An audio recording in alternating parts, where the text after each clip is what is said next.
Hello, എന്നും morning vlog അല്ലേ? അപ്പം ഇന്ന് നമുക്കൊരു ഉച്ചവിശേഷം കാണാം. അപ്പോൾ രാവിലത്തെ ചായ പരിപാടിയൊക്കെ കഴിഞ്ഞ് കുട്ടികളൊക്കെ സ്കൂളിൽ വിട്ടതിന് ശേഷം നമുക്ക് ക്ലീനിങ്ങിലോട്ട് കിടക്കാം. അപ്പോൾ ഈ ചൂലുകൊണ്ട് അങ്ങനെ അടിച്ചു വരുന്നത് ഈ ടൈപ്പ് ചൂല് കേട്ടോ, എനിക്ക് അത്ര അങ്ങോട്ട് പരിചിതമുള്ള കാര്യമില്ല. കാരണം അതോട്ട് അടിച്ചു വരെ എനിക്കത് വൃത്തിയാവില്ല. കാരണം ആ ഒരു മൂലൊന്നും വൃത്തിയായ പോലെ എനിക്ക് തോന്നാറില്ല. എങ്കിലും അത് വെച്ച് അഡ്ജസ്റ്റ് ചെയ്ത് ഞാൻ അടിച്ചു വരി മേശയുടെ ഇടയിലൊക്കെ പെൻസിലും ഹോംവർക്ക് ചെയ്ത് കഴിഞ്ഞാൽ പിന്നെ പെൻസില്, കളറ്, ഇറേസർ ഇങ്ങനത്തെ കട്ടിലിൻ്റെ അടിയിൽ അല്ലെങ്കിൽ മേശയുടെ അടിയിലൊക്കെ സർവ്വസാധാരണമാണ്. പിന്നെ അതൊക്കെ ഒതുക്കി പെറുക്കി വെക്കുക എന്നുള്ളത് നമ്മുടെ കടമയാണല്ലോ. അപ്പം അതൊക്കെ ഒതുക്കി പെറുക്കി മേലെയൊക്കെ അടിച്ചു വാരി നമ്മുടെ സാവിൻ ഫോട്ടും വിളക്ക് കത്തിക്കുന്നൊക്കെ മേലെ ആയതുകൊണ്ട് അവിടെയൊക്കെ സ്വന്തം തിരിൻ്റെ അതുപോലത്തെ സാധനങ്ങളൊക്കെ ഉണ്ടാവുന്നുണ്ട്. അപ്പോൾ അതൊക്കെ വൃത്തിയാക്കി അടിച്ചു വാരിയിട്ട് ഉപയോഗിക്കും. പിന്നെ തുടയ്ക്കാനുള്ള ആൾ നമുക്ക് എത്തിയിട്ടുണ്ട്. അപ്പോൾ തുടയ്ക്കൽ അവൾ ചെയ്തോളും. അപ്പോഴേക്കും നമുക്ക് കൂട്ടാൻ വെക്കാം കേട്ടോ. ഒന്ന് സാമ്പാറും പൊടിയിട്ട സാമ്പാർ ആണ് ഇന്നത്തെ സ്പെഷ്യൽ. പിന്നെന്താ കോവയ്ക്ക മെഴുക്ക് വരട്ടിയുണ്ട് കേട്ടോ. ഇന്ന് കടയിൽ പോയപ്പോൾ ഒന്ന് കോവയ്ക്ക കണ്ടപ്പോൾ എനിക്ക് പേഴ്സണലി ഇഷ്ടമുള്ളൊരു സാധനമാണ് കോവയ്ക്ക മെഴുക്ക് വരട്ടി. ഇവിടെ അങ്ങനെ അത്ര ആർക്കും ഇഷ്ടമില്ല കേട്ടോ. പുളിയൊക്കെ ഒഴിച്ച് വെക്കുന്നതാണ് എനിക്കിഷ്ടം കോവയ്ക്ക. ഒരുവിധം അങ്ങനെ തന്നെ അവൻ വെക്കാന്നാ തോന്നുന്നത്. രാവിലത്തെ ചായ പരിപാടി അങ്ങനത്തെ ഗ്യാസിൽ കഴിഞ്ഞാൽ പിന്നെ നമ്മൾ അടുപ്പ് തന്നെ കേട്ടോ. അടുപ്പ് കത്തി കിട്ടിയാൽ പിന്നെ ഫുള്ള് നമ്മൾ അടുപ്പിലാണ് ഉണ്ടാക്കാറ്.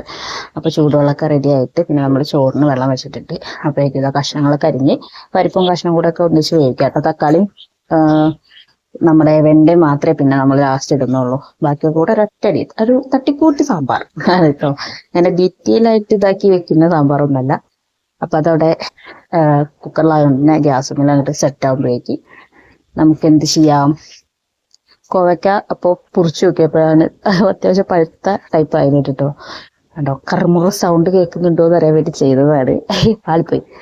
അങ്ങനെ ഇതാ നമ്മൾ നീളത്തിലാട്ടോ, ഫിംഗർ ടൈപ്പിലാണ്. എന്നിട്ട് അതൊന്ന് നടുമുറിച്ച് അങ്ങനെയാണ്. ചിലർ വട്ടത്തിലൊക്കെ അറിയും. എനിക്ക് ആ വട്ടത്തിലുള്ള ലുക്ക് അത്ര കൂടി പിടിക്കൂല. അത് ഞാൻ ഇങ്ങനെ ചെയ്യുന്നത് കേട്ടോ. അങ്ങനെ കഴിഞ്ഞപ്പോഴേക്കും ഇതാ കഷ്ണങ്ങളൊക്കെ വന്നിട്ടുണ്ട്. പിന്നെ നമ്മൾ ബാക്കിയുള്ള കഷ്ണം കൂടെ ഇട്ട് പൊടികളെല്ലാം തട്ടി ഒന്നും കൂടെ തിളപ്പിച്ചാൽ പുളി ഞാൻ ഇടാൻ മറന്നിട്ടുണ്ടായിരുന്നു. പിന്നെ ഞാൻ പുളി കുറച്ച് വെള്ളത്തിലൊക്കെ ഇട്ട് അതൊക്കെ ഒഴിച്ച് സാമ്പാർ അവിടെ സെറ്റാക്കി. പിന്നെ വലിയ ഡീറ്റെയിൽ ആയിട്ട് പറയേണ്ട കാര്യമൊന്നുമില്ല, എല്ലാവർക്കും അറിയുന്നതല്ലേ സാമ്പാർ. പിന്നെ ഞാനെന്തിനാ ഇങ്ങനെ ഡീറ്റെയിൽ ആയി പറഞ്ഞ് ബോറടിപ്പിക്കുന്നത്. പിന്നെ ഞാനൊരു അറിഞ്ഞിരിക്കട്ടെ, എൻ്റെ വീഡിയോസൊക്കെ ഇഷ്ടാവുന്നുണ്ടോ? കാണുന്ന ചിലരേ ഉള്ളൂ എന്ന് എനിക്കറിയാം.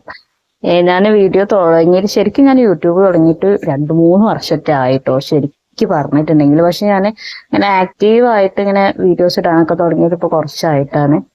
കുറച്ച് പേര് എൻ്റെ വളരെ കുറച്ച് അങ്ങനെ ഒരുപാട് വ്യൂസും കാര്യങ്ങളൊന്നും എത്തിയിട്ടില്ല. എന്നെ ഇഷ്ടപ്പെടുന്ന കുറച്ച് പേരെ കാണുന്നുള്ളൂ. പിന്നെ നമ്മൾ എപ്പോഴും പറയുന്ന പോലെ നമ്മൾ അറിയുന്ന ഒരു പകുതി